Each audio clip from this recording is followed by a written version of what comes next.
Brazil is another country that started down a path and started to rethink. In this particular case, the government actually had a signed law which was supposed to go into effect in 2016. Actually, TraceLink built a Brazil track and trace compliance solution. We piloted it, we started to implement it with stakeholders and whatnot, and the government said, we don't think we've really thought this through, and there were concerns among many of the stakeholders. So it is a law. The new law was signed in 2016. It had a very long runway this time, though, compared to the 2 years of the previous law. So it basically said, we're going to create like we did for phase one, we're going to create a track and trace infrastructure for medicines from the point in time that they are introduced into the supply chain to the point in time that they leave the supply chain one way or the other. It covers all drug products, medical, dental, etc. There are exceptions and whatnot that ANVISA has the power under law to create. It is a barcoding and serialization and aggregation and compliance reporting requirement. Again, how things are done in Brazil are done a little differently compared to every other country that's out there. I'll break down the timelines in more detail in a minute, but there's sort of a long runway. They created this almost trigger-based set of deadlines that started in 2017 and come to conclusion in May of 2022. So I mentioned there's lots and lots of deadlines.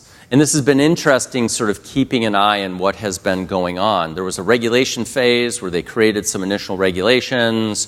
They started to structure the experimental pilot phase. They started to structure the who's who in the zoo that is going to be responsible for making decisions on this. And then there was supposed to be a pilot phase or an experimental phase of 1 year.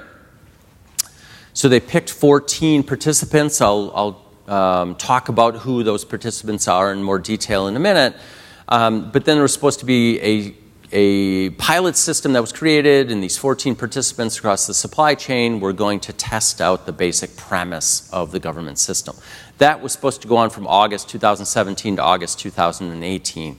Well, the pilot system wasn't quite ready, the stakeholders weren't quite ready, the technical guidelines weren't quite ready, so it didn't go quite as easy, quite as smoothly as it should have, and it didn't stop in August of 2018. There was supposed to be this evaluation phase of 8 months to say, what did we learn from the pilot? What changes do we want to make to the government guidelines to inform the final regulations, the final technical guidelines for a 3-year implementation time phase?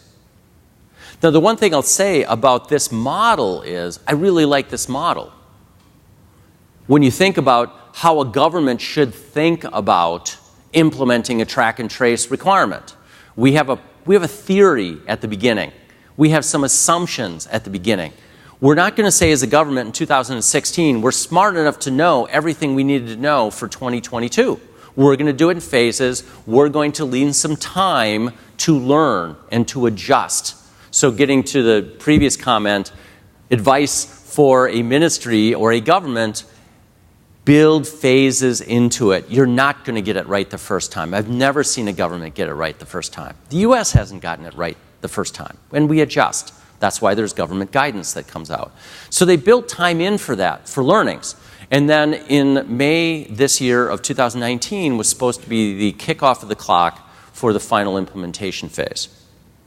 None of these things has occurred as planned, but that has not stopped the government from saying, this is an important task. We want to finish it in 2022. So they've been pretty adamant in saying, this law will go into effect in 2022. We're just going to get a little more flexible in how we meet that deadline.